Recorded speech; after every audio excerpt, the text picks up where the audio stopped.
सबसे पहले मैं इंट्रो दे देता हूँ यहाँ पर अपने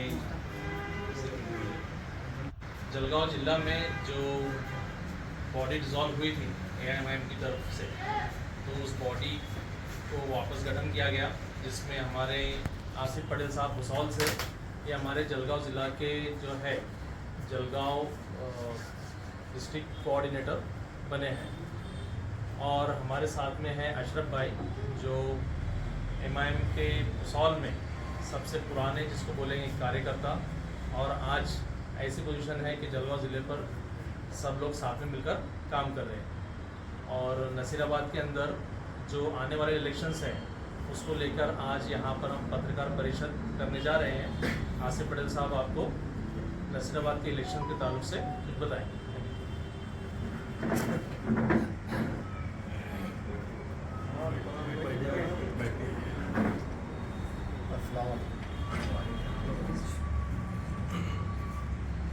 नसीराबाद को लेकर अभी हमारी प्लानिंग ये रहेंगी कि इंशाल्लाह भी 10 नगर सेवक और एक नगर अध्यक्ष की हमारी तैयारी है।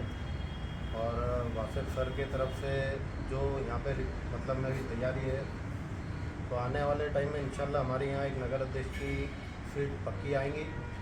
नगर परिषद का ये पहला इलेक्शन है नसीराबाद में, और हमारा यहाँ नगर अध्यक्ष बैठेगा और 100% बैठेगा इंशाल्लाह। और यहाँ हमारे पास में 13 साल से वर्किंग है वासिफ सर की, और बहुत अच्छे से मेहनत करके इनकी ये तैयारी है कि अभी हर वार्ड में एक कार्यकर्ता मेड़ावा ले रहे काम कर रहे हैं। और यहाँ हमारी पार्टी में अदर लोगों का भी वेलकम है, जो इच्छुक उम्मीदवार है उसके लिए हमारे तरफ से कभी भी वेलकम है, वो आके हमारे से बात करके तैयारी कर सकते हैं। अदर वार्डों के लिए जहाँ से हमारी तैयारी नहीं है, अगर उनकी इच्छा है तो वो आके हमसे बात कर सकते हैं। और हमारी टक्कर यहाँ ज़्यादातर रहेंगी कि ये BJP से हमारी टक्कर रहेंगी, और MIM पूरे जोर से काम करेंगी, और इंशाल्लाह पूरी 10 सीट आएंगी नगर से। और नगर अध्यक्ष भी पूरा हमारी पार्टी से ही रहेगा।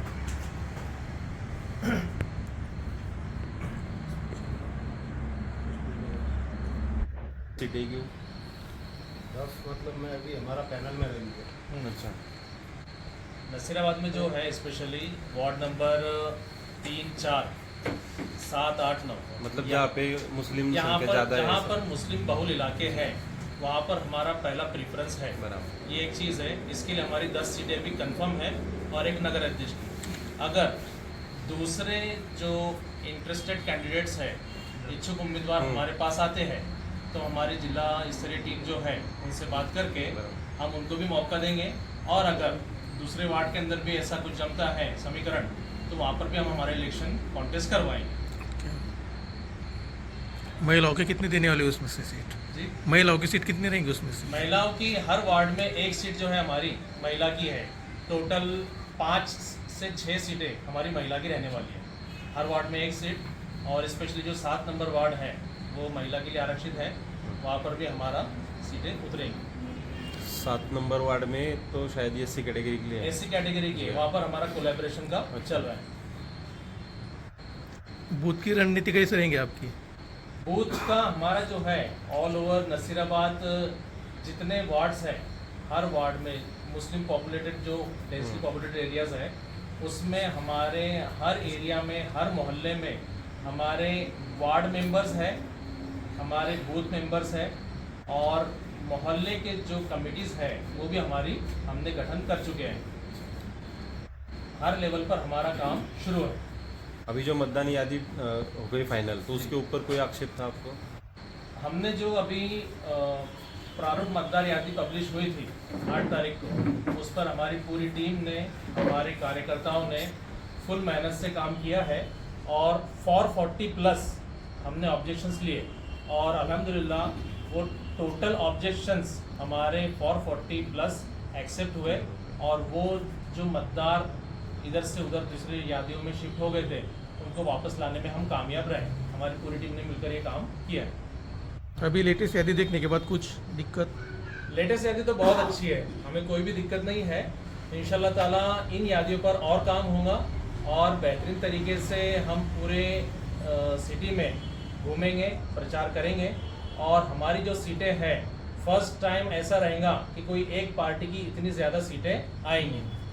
हमारी मेन जो टक्कर है यहाँ पर, जैसा आसिफ पटेल साहब ने बताया, वो बीजेपी से है, दूसरी कोई पार्टी से हमारी टक्कर नहीं है।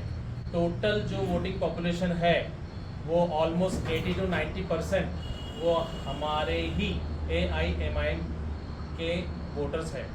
बाकी जो पार्टीज में दूसरे बस उतने ही बचे हुए, बाकी कोई नहीं है। यानी आपके युति के कोई चांसेस नहीं है? अभी फिलहाल जो है स्टेट से अगर कुछ आता है, हमें हमारे प्रदेश अध्यक्ष इम्तियाज जलील साहब की तरफ से कुछ आता है तो उसको फॉलो करेंगे, अदरवाइज फिलहाल तो कोई चांस नहीं है। हालांकि अगर कोई इंटरेस्टेड है बात करने में तो हम बात करने के लिए रेडी हैं। अगर सर आपकी पार्टी को बहुमत मिलता है तो आपने ऐसा कौन सा मुद्दा सोच के रखा है जो सबसे पहले होगा शहर में? सिटी में दो चीज़ें जो है वो सबसे ज़्यादा इम्पोर्टेंट है। पहली चीज़ है एजुकेशन और दूसरी चीज़ है घरकुल। घरकुल के अंदर ऐसी रिपोर्ट्स हैं कि यहाँ से घरकुल के प्रपोजल पास होते ही नहीं है। अनअवेयरनेस हो सकता है या फिर इलिटरेसी हो सकती है, कुछ भी हो सकता है। तो हमारा पहला जो टारगेट रहेगा वो एजुकेशनल इंस्टीट्यूशंस को अपग्रेड करना और जो भी बेचारे गरीब लोग हैं, पुअर फैमिली को बिलोंग करते हैं, उनके लिए घरकुल का करवा के देना। आपकी पार्टी का इस वक्त चुनावी मुद्दा मेन क्या रहेगा? चुनावी मुद्दा हमारा एक ही रहने वाला है। दूसरी पार्टियां बात करती है विकास की, लेकिन असल विकास जो है वो हमारी पार्टी करके दिखाएंगी। जिस तरह से हम दूसरी तरफ काम कर रहे हैं उससे बेहतरीन अंदाज के अंदर, उससे ज़्यादा पावर से हम नसीराबाद में काम करेंगे। हमारी सीटें आई तो हम ज़रूर तमाम लोगों का ख्याल रखेंगे, कोई कास्ट का डिफरेंस नहीं, कोई रिलीजन का डिफरेंस नहीं। जो भी नसीराबाद का सिटीज़न है उसके लिए हम काम करने को 24/7 रेडी रहेंगे।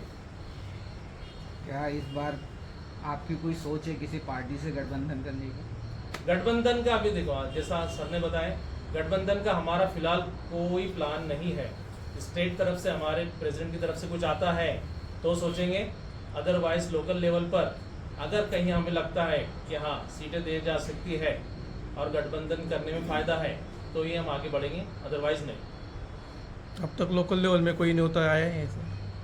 लोकल लेवल पर फ़ोन कॉल्स आ रहे हैं, स्थानिक आघाड़ी वगैरह हाँ, ऐसा कुछ आ रहे हैं, लेकिन अभी हमने कोई डिसीजन नहीं लिया है। इस टाइम अपने इलेक्शंस की तारीख जो है डिक्लेयर होंगी, उसके बाद में फिर हम हमारा पूरा फाइनलाइज करेंगे।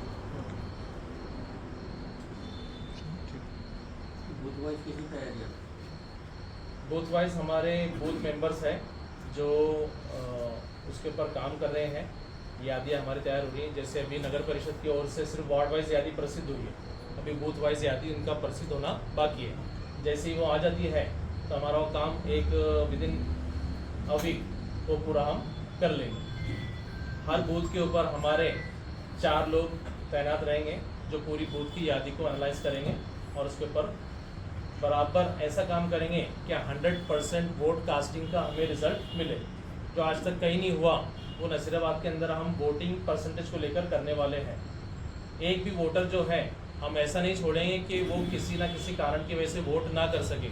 अगर वो बाहर है तो हम उसे यहाँ लाएंगे, अगर वो कोई प्रॉब्लम में है तो हम उसके लिए व्हीकल्स का अरेंजमेंट करेंगे, लेकिन वोट 100% हम कास्टिंग करवाएंगे। सिर्फ मुस्लिम वोटों पर लड़ना चाहते हैं और नहीं नहीं नहीं, ऐसा हमारा नहीं है। मुस्लिम वोटों का नहीं है, मुस्लिम, नॉन मुस्लिम, दलित, हर वोट पर हमको इलेक्शन लड़ना है। कॉन्टेस्ट हम करने को रेडी है। यानी आपके जो पूरे नशीराबाद में जो भी नगर सेवक है, 10 वार्ड है, 20 नगर सेवक या गैर मुस्लिम आपके पास में सीट मांगने के लिए आते हैं, तो आपकी क्या राय? वेलकम है। जैसा आसिफ पटेल साहब ने बोले, हम उनको सीट देंगे, टिकट देंगे उनको। हमें हमारी ताकत बढ़ाना है। हमको ये एक पर्टिकुलर कम्युनिटी की पार्टी तो है नहीं।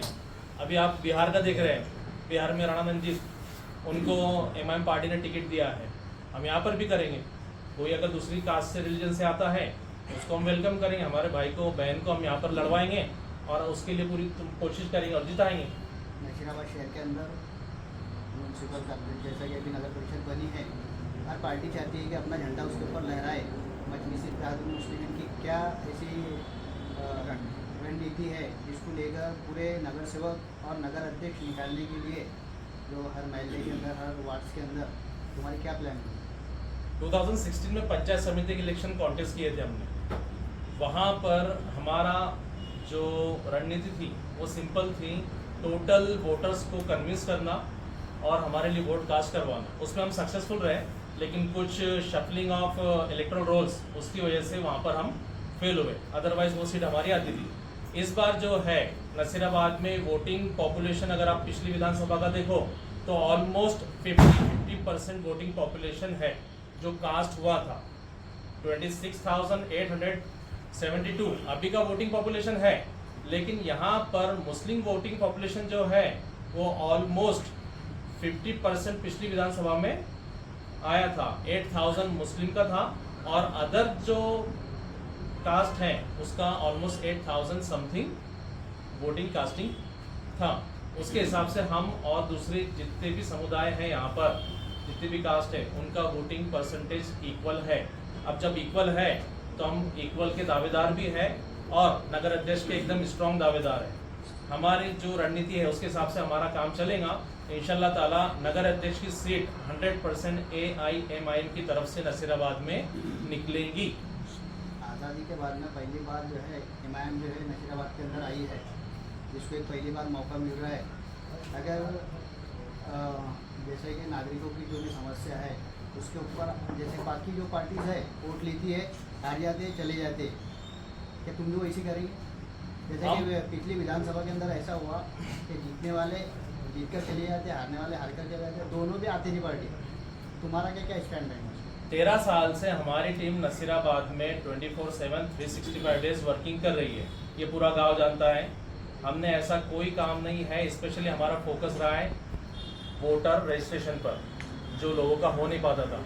हमने 2015 से अभी तक जो काम किया है उसमें 5,500 वोटिंग पॉपुलेशन था मुस्लिम समाज का, हमने उसको आज 11,000 प्लस लेकर आया है। ये हमारा अचीवमेंट है। दूसरी बात, 13 साल से हम जो काम कर रहे हैं, हम इलेक्शन के लिए तो काम कभी नहीं किए, एक सोशल काम किए। सोशल काम हम करते आ रहे हैं और आगे भी करते रहेंगे। हमारा जीतना ये अलग बात है, हारना अलग बात है, लेकिन हमारा काम कभी रुकेगा नहीं। हमारी पार्टी हमें ये सिखाती है कि सोशल एनिमल जो है वो ये है कि वो किसी दूसरे की हेल्प करे। अगर हम ये सोच के काम करें कि इलेक्शन हार गए तो फिर अब क्या करना, जीतते तो नहीं, कुछ फ़ायदा नहीं होगा, लेकिन ऐसा नहीं। हमें हार कर भी लोगों के काम करना है और जीत कर और ज़्यादा ताकत से काम करना है। 2016 का इलेक्शन हम हारे, लेकिन हम चुप थोड़ी बैठे, आज तक हम काम करते आ रहे, उससे ज़्यादा ज़ोर से हमने काम किया। इस लेवल पर आज MIM नसीराबाद टीम ने पूरे नसीराबाद के जो है पॉलिटिकल इवेंट को यहाँ पर लाके रखा है कि आज हाफ ऑफ दी नगर परिषद वो हम कैप्चर करने की कोशिश में है। और इंशाल्लाह ताला 10 नगर सेवक हमारे बैठेंगे और नगर अध्यक्ष, पूरा नगर परिषद जो है वो हम पूरा के पूरा कैप्चर करने के मूड में है। और तमाम नौजवान हमारे साथ हैं नसीराबाद के, और हर एक लेडीज़ हो या जेंट्स हो हमारे लिए दुआएं कर रहा है कि नसीराबाद में कैसे भी करके AIMIM जो है नसीराबाद नगर परिषद पर कब्जा करे। और यहाँ के जो विकास के काम है, जो दूसरी पार्टियाँ बोलते हैं ये करेंगे, हम करेंगे नहीं, हम करके बताएंगे। और जो बेसिक नीड्स है, रोड, गटर, वाटर, इलेक्ट्रिसिटी और सैनिटेशन, कचरा साफ सफाई, ये नसीराबाद में किसी को भी बोलने की ज़रूरत नहीं रहेगी कि ये करवाना है या करना है या हमारी तरफ ये प्रॉब्लम है। ये हमारी बेसिक रिक्वायरमेंट है। इसका ध्यान हमारे पूरे मेंबर्स जो भी रहेंगे इंशाल्लाह जीत कर आएंगे वो रखेंगे। ये हमारी रिस्पॉन्सिबिलिटी। इसके आगे का जो भी रहेगा वो लोग हमसे कहेंगे कि क्या करना है। हम इन मुद्दों को लेकर काम करने वाले हैं। बेसिकली मुद्दे जो रहते हैं रोड, गटर और पानी, इसको छोड़कर आप ऐसा कुछ होंगे आपके पास में कि भाई इसको लेकर हमारा ज़्यादा फोकस, जैसे कि पढ़ाई है, आरोग्य है, उस पर क्या कहना है? जैसे आपकी पार्टी है,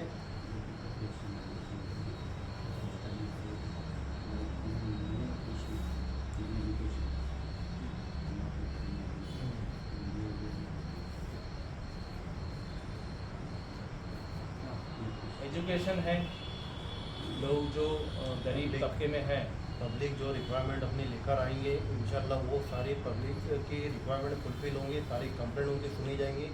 मतलब ये विकास के काम को लेकर जो पब्लिक हमारे पास में काम लाएंगे, जो मुद्दा लाएंगे, इंशाल्लाह वो काम करके देंगे। आप बोल रहे हैं नगराध्यक्ष के लिए आप कैंडिडेट देने वाले हो, लेकिन अगर किसी के साथ में आपकी युति हो जाती है तो फिर तो आपको पीछे हटना पड़ेगा, तो ऐसा कुछ है कि 100% हम नगराध्यक्ष के लिए कैंडिडेट देने वाले हैं? नगराध्यक्ष का कैंडिडेट AIMIM का ही रहेगा, 100% रहेगा। 100% MIM का रहेगा। दूसरा कोई भी हमारे साथ युति करता है तब भी MIM का ही कैंडिडेट रहेगा नगराध्यक्ष। दूसरे जो वार्ड्स हैं उसमें अगर कोई हमारे पास आता है तो हम वेलकम करते हैं, टिकट देंगे, लेकिन नगर अध्यक्ष का टिकट जो है वो सिर्फ MIM पार्टी का ही रहेगा और हमारे कैंडिडेट वहाँ पर इलेक्शन कॉन्टेस्ट MIM की आइडेंटिटी ऐसी कि थोड़ा कट्टर पॉलिटिकल पार्टी है, तो लेकिन जो नशराबाद का इलेक्शन हो रहा है उसके अंदर आप विकास की बात कर रहे हैं, तो मतलब कुछ नया देखने को मिलेगा। 100% ये जो एक जिसको बोलेंगे एक प्रोपेगेंडा बना के रखा है कि MIM बोले कम्युनल पार्टी, दूसरे सारे सेक्युलर है और MIM कम्युनल है, तो ये जो छवि है ये तो बिहार में दूर हो ही रही है और नसीराबाद लेवल पर भी ये कम्प्लीटली दूर हो जाएंगी। जिस टाइम इलेक्शंस होंगे, इलेक्शंस के बाद में जो रिजल्ट आएंगे इंशाल्लाह ताला, उसके बेस पर हमारे जो भी कैंडिडेट चुनकर जाएंगे वो विदाउट एनी बायसिस, कोई भी भेदभाव के हम पूरा काम करेंगे। हर एरिया का नसीराबाद की बाउंड्री जहाँ तक है वहाँ तक हम हमारा काम करेंगे। और सिर्फ ये नहीं, एजुकेशनल हो गया, तुम्हारा घरकुल का हो गया, इसके बाद में जो भी एनवायरनमेंट रिलेटेड है, क्योंकि नसीराबाद में एनवायरनमेंट रिलेटेड कुछ काम दिखता नहीं है, तो वो चीज़ पर भी हमको ध्यान देना है। और जो दूसरे राज्य है, साउथ में ऐसे राज्य है कि वहाँ की ग्राम पंचायत इतनी ज़्यादा सक्षम है कि उन्होंने हर एक इंडिविजुअल को, हर एक फैमिली को एक घर बना कर दिया और उस पर सोलर लगा कर दिया। दूसरे एरिया में हो सकता है, हमारे यहाँ पर क्यों नहीं? करना चाहो तो डेवलपमेंट 100% हो सकता है। स्कीम्स इतनी है कि हम उसको अप्लाई करते बैठे, इम्प्लीमेंट करते बैठे तो 5 इयर्स निकल जाएंगे, लेकिन वो पूरी अप्लाई नहीं हो पाएंगी, इतना है। लेकिन हम ये पूरा करके दिखाएंगे इंशाल्लाह, ताकि लोग हमको, जो हमारे ऊपर एक बैच लगाया हुआ है कम्युनल पार्टी का, वो उसको साइड में कर दे और सिंपली हमें ये सोचे कि सेक्युलर पार्टी है और ये लोगों का विकास करने के लिए आई है। जो भी बेचारा डिप्राइव्ड है हम उसके लिए खड़े रहेंगे एनी टाइम। अभी हमारा ऑफिस भुसावल में खुला है और हमारे पास में अदर कास्ट के काफ़ी लोग जुड़े, एडवोकेट है, डॉक्टर है, वेल एजुकेटेड लोग आकर जुड़े हैं अदर कास्ट के भी। तो ये लोगों की मेंटेलिटी है कि भाई ये एक ही समाज की पार्टी है, ऐसा नहीं है, सभी समाज को लेकर चलने वाली पार्टी है। अभी पाटिल समाज के भी एक कैंडिडेट हमारे साथ जुड़े हुए हैं, जो असद साहब को देखते हुए, जैसा वो बीजेपी में थे, लेकिन उन्होंने देखा कि असद साहब जो है आज सभी समाज को लेके काम कर रहे हैं और उनका कोई ऐसा भाषण है ही नहीं कि वो जैसा अदर समाज को लेके कहीं गलत बयां करते हैं। उनको देखते हुए आज वो अपने साथ जुड़े हुए और उनका कहना है कि हम मजलिस का काम करने को तैयार है। तो ऐसे ही कई काफ़ी लोग जो है अदर समाज के आज हमसे जुड़ रहे हैं। नशीराबाद में भी ठीक है, लेकिन अगर जलगांव जिले से भी कोई अदर कास्ट के हमारे पास में इच्छुक उम्मीदवार आते हैं तो हम उनके लिए टिकट के लिए सोच सकते हैं। औरंगाबाद में जाओ आप या हैदराबाद दारुसलाम जाओ तो आपको मुस्लिम से ज़्यादा नॉन मुस्लिम लोग नज़र आएंगे अपने कामों को लेके, जिसकी जो परेशानियाँ है। ऐसा नहीं है कि भाई वो मुस्लिम है तो मुस्लिमों का ही काम करेंगे। आप औरंगाबाद जाओ और अब इम्तियाज जलील साहब को तो 3 लाख के आसपास वोट मिले, तो वो पूरे मुस्लिमों के थोड़ी थे। या फिर तुम मालेगांव चले जाओ या दुलिया चले जाओ। सवाल जो है वो बिहार, हैदराबाद, अपना मॉडल तो औरंगाबाद का है, औरंगाबाद इसका नहीं। अगर तुम लोकल इलेक्शन लड़ते तो लास्ट 5 ईयर तुमने यहाँ पर कभी अदर इलाके में जाकर कुछ काम किया क्या? क्या उन लोगों को साथ में लेने के लिए, वो कार्यकर्ता बढ़ाने के लिए कभी कोशिश की क्या? और की नहीं है तो अब करेंगे क्या? नहीं की है, नहीं की है ऐसा नहीं है। क्योंकि पार्टी जो सेकुलर पार्टी बन जाना, एक आधी जगह पर मिल जाना, असदुद्दीन ओवैसी साहब की बहुत ज़्यादा पीढ़ी गई उसके अंदर, खानदान भी उसमें गए। अब तुमको भी यहाँ शुरुआत करना है फर्स्ट इलेक्शन पर, लास्ट उसमें गैप बहुत बड़ा हुआ। तो इस दरम्यान में आप जो बोले कि हमने 10 सीट लाने तक की तैयारी कर ली, that the very over confidence that the other senior party it's level, but confidence is very good, but over confidence is does not very good. Like that आप अगर अभी जिस तरीके से काम करें, वो जो इलाकों में करें, उसके अलावा अगर आपने और कुछ काम किया है तो वो बताओ। क्योंकि यहाँ पर लोकल में जहाँ तक मुझे पता है काम अच्छा हुआ है। और ये वैसी सब लगाई भी है, सब न्यूज़पेपर ने न्यूज़ लगाई भी है। लेकिन अब नेक्स्ट जो विजन रख रहे हैं, तो जो लास्ट अपना कश्मीर में जो हुआ उसके बाद में जो छवि बदली ना, तो छवि का आपने क्या फ़ायदा उठाया पर्सनली आप लोग? जी सर, क्योंकि आप लोकल लेवल पे काम कर रहे हैं, अगर ये फायदा आप और 3 महीने पहले उठा लेते तो शायद ये चित्र और कुछ और होता। अब कॉन्फिडेंट है, अच्छी बात है, कॉन्फिडेंट होना अच्छी बात है, लेकिन और कॉन्फिडेंट होना अच्छी बात है। जी जी ना, मातब्बर लोग बैठे हुए हैं पहले से, बहुत मातब्बर लोग बैठे हुए जो आपको इलेक्शन, जब एक्चुअल इलेक्शन आएगा तब इसकी एक्चुअल छवि नजर आ जाएगी आप। जी जी। तो आपने जो बोला ना सेक्युलर का, अब आपको इसके लिए काम करना पड़ेगा, उन लोगों में जाना पड़ेगा। आपका जो सवाल है ना बहुत बेहतरीन सवाल है, मुझे लगा पूरे सवालों में सबसे बेहतरीन सवाल आपका है कि भाई असद साहब की जो छवि, वो जो कश्मीर का इशू हुआ उसके बाद में कैसी बनी, वो तो ठीक है। हमारा दरवाजे हर समाज जो पिछड़ा हो, दलित हो, कमजोर हो, जिसको अपना हक नसीराबाद में नहीं मिल रहा, किसी भी तरीके से उसको दबाया जा रहा है, हिमायत उसके साथ में खड़ी हुई है। उसने ये नहीं सोचना कि भाई मैं कौन सी कास्ट का है, कौन से समाज का है। दूसरी चीज, हमारे तक जो लोग आए, जो हमारे कांटेक्ट के, हम उनके तक गए, हमने उनके काम किए, मगर मुझे ऐसा लगता है कि उसमें हमारी कुछ कमी रही होंगी, आप लोगों को नजर नहीं आए। तो आने वाले में जीतने के बाद भी और हारने के बाद भी कोई भी समाज का कोई भी शख्स हमारे तक आ सकता, वो अपनी बात रख सकता और हम उसके लिए कोशिश कर सकते हैं। अब रही बात बिहार की भी छोड़ दो और हैदराबाद की भी, जो मॉडल इम्तियाज जलील साहब ने औरंगाबाद में पेश की है कि हर समाज का मैं काम करूंगा, वही मॉडल नशीराबाद की एमआईएम टीम भी पेश करेंगी। हार जीत का कोई मकसद नहीं। और दूसरी चीज़ आपने जो बोले कि बस 10 सीटें आप ज़्यादा ओवर कॉन्फिडेंट देंगे, ये हमारी प्लानिंग है। हम तो 20 जीतना चाहते हैं, हम तो फिर भी थोड़ा सा अभी आपको हाफ में ही बोल रहे हैं कि हम 10 पे कोशिश कर रहे हैं। इंशाल्लाह नेक्स्ट इलेक्शन आएगा तो अपने गाँव के जो दूसरे समाज के लोग हैं, उन पे जब उनका हमारे 5 साल का काम देख के उनका हमारा उसको भरोसा बैठेगा, तो वो हमारे पास टिकट को आएंगे या हम उनके पास जाएंगे, तो हम वो भी काम करेंगे और इसके लिए पूरी पूरी कोशिश करेंगे। क्या है कि सत्ता में रह के काम करने वाले का उतना इम्पोर्टेंट नहीं होता जितना विरोध में बैठ के काम करने वाले का। एक वक्त में एकनाथराव खड़से विरोध में बैठ कर ही सारे काम कराए, तो जो विरोधी पक्ष नेता को जो रिस्पेक्ट मिला ना, वो एकनाथ खड़से ने लाके दिया पूरे ऑल इंडिया में। तो ये बात हमको मालूम होनी चाहिए कि आपके पास बिना सत्ता के अगर आप इतना काम कर सकते तो सत्ता में हम ये करेंगे फोकस। दूसरा जो लास्ट आपने जो किया है अभी, जो जिस तरीके से एमआईएम की छवि बदली, क्योंकि एमआईएम के तरफ देखने वाले इस कश्मीर के पहले एक एजुकेटेड तबका था जो कभी भी एमआईएम के खिलाफ गलत नहीं बोला। अब वो जो छवि है वो असदुद्दीन ओवैसी साहब की, जैसी बाल ठाकरे साहब की है कि बाल ठाकरे साहब को मुझे बता देना कि किसने गलत बोला आज तक। छवि पर्सन हिंदुत्ववादी वो भी है और मुसलमान आपको भी सिक्का लगा है, समझ में आ गया? तो अब आपको कैसे चलना, और आज वही उद्धव ठाकरे दोनों को साथ में लेके चलने की बात है, क्योंकि अब उसमें का जो पर्दा है ना हट गया, वो आपको कैसे अब आगे बढ़ाना है, कैसे करना है उसके ऊपर जो देखो असदुद्दीन ओवैसी साहब का जो मामला है, तो हैदराबाद का फर्स्ट दलित मेयर किसने दिया? ऑल इंडिया मजलिस इत्तेहादुल मुस्लिमीन ने दी। तो असद साहब का भी जो चेहरा आप अभी समझ रहे कि वो सेकुलर है, वो चेहरा जो है वो साफ लिए नहीं दिया। सुथरा एक्चुअल वो चेहरा जो दिया वो दलित के लिए नहीं दिया, उस पर्सन का काम देखो पड़ता है।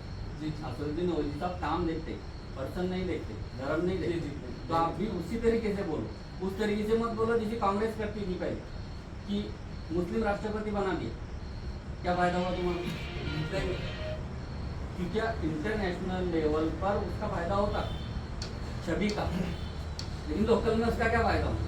जी ये आपने जो सवाल उठाए यहाँ कि कश्मीर के इशू यहाँ पर आपका चेंज हुआ। अपन लोकल इशू पे बात करो और जी। असदुद्दीन ओवैसी साहब के जो काम है उसके हिसाब से नसीराबाद में क्या चेंज लाने वाले हैं जो इम्पोर्टेंट है उसके ऊपर बात करो। नसीराबाद के अंदर ओवरऑल यही है इलेक्शन कॉन्टेस्ट करने का मेन रीज़न कि यहाँ पर जो डेवलपमेंटल वर्क नहीं हो पाए या बहुत स्लो वे में हो रहे हैं, उसको फुल स्पीड में लाना और ओवरऑल विदाउट एनी कास्टिज्म यहाँ पर डेवलपमेंट करके बताना एक चीज़। दूसरा इकोनॉमिकल वे के ऊपर नसीराबाद को जिस तरह हमारे माजी कलेक्टर साहब आयुष प्रसाद उन्होंने जलगांव का सपना देखे थे कि मैं इसको बहुत बड़ी इकोनॉमी बनाऊंगा, तो नसीराबाद लेवल के ऊपर हम नसीराबाद को एक इकोनॉमिकली हेल्दी सिटी बनाएंगे इंशाल्लाह ताला।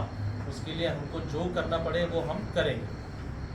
तीसरी बात एजुकेशनल का हमने बोल दिया आपको, और जो भी हर एतबार से हर एंगल से जो भी विकास का काम हो सकता है वो हम करेंगे।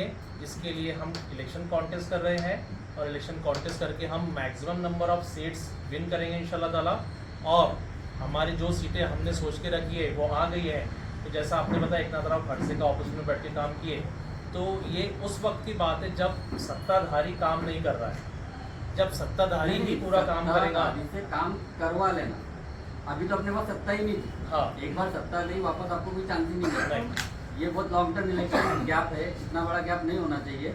लेकिन इसके बावजूद यहाँ का जो सीओ है उसने जिस तरीके से आफ्टर नगर परिषद कवर अप किया उस पर्सन ने, और उसको चला भी दिया 5 साल तक विदाउट कोई एक्स्ट्रा कि भाई उसके ऊपर कोई इसके पहले कोई बॉडी नहीं थी, काम करने का तरीका नहीं था। वो आया सीधा प्रशासन, और प्रशासन अपने तरीके से काम करता, तो बेहतर किया, ऑर्डर से बेहतर किया। लेकिन इसके बाद फिर लोकल जब बॉडी का दबाव आएगा, जो पार्टी निवड़ के आएगी, उसके बाद जो नगर अध्यक्ष बैठेगा, उसके बाद फिर जो वर्किंग स्टाइल आएगा इससे ज़्यादा रहेगा। क्योंकि आप लोगों को वो भी चीज़ मालूम पड़ेगी कि पैसा आता कैसा नगर पालिका और जाता कैसा, तब जाके फिर ये खेल शुरू होगा। ठीक है, अभी तक जो फंड आता था वो एक लिमिटेशन था। सबसे बड़ी ग्राम पंचायत करके जलगांव जिले की बहुत बड़ी ग्राम पंचायतों में से एक ग्राम पंचायत नसीराबाद है। ऑलरेडी फाइनेंशियल अगर हमको लगता है तो भी एक ओके है, क्योंकि यहाँ के जो आम पर्सन है, जो 17 से 25 साल की उम्र का जो बंदा है, 40 साल तक है, कुछ 55 से 60 साल तक, इनकी इनकम सोर्स अच्छी है। लेकिन अब उसको डेवलप करना है। सोर्स बहुत अच्छा है, काम करते हैं, निकम्मे लोग तो है नहीं। अदर सिटीज़ के हिसाब से नसीराबाद की आमदनी काफ़ी अच्छी है, रहन सहन भी काफ़ी अच्छा है। अगर हम देखें तो सिर्फ इसको एजुकेशनली और इसके अंदर और कुछ चेंजेस आए तो हो सकता है, बाकी और कुछ नहीं। 100% वो काम हम बिल्कुल करेंगे। इकोनॉमिकली डेवलपमेंट के लिए हम बहुत ज़्यादा फोकस करने वाले हैं, क्योंकि इकोनॉमिकली डेवलपमेंट अगर लिटरेसी के साथ में आए तो वो लॉन्ग टर्म चलता है, इलिटरेसी के साथ में रहेगा तो शॉर्ट टर्म रहता है, और उसका फिर बेनिफिट समाज को मिलना चाहिए। अगर कोई एक व्यक्ति इकोनॉमिकली फिट हो रहा है तो उसका बेनिफिट समाज को मिले तो समाज भी आगे बढ़ेगा। अब लास्ट क्वेश्चन है, जो सीट जो देने वाले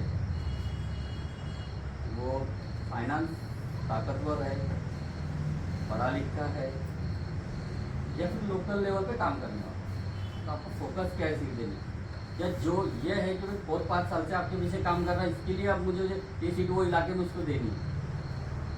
हमारे जो भी कॉन्टेस्टेंट्स हैं वो 5 साल से नहीं 13 साल से काम कर रहे हैं, 13 साल से काम कर रहे हैं। तो हर एक के वार्ड के अंदर अच्छी पकड़ है, और वहाँ पर जो चॉइस है लोगों की वो भी एकदम क्लियर है कि इसको वोट करना है।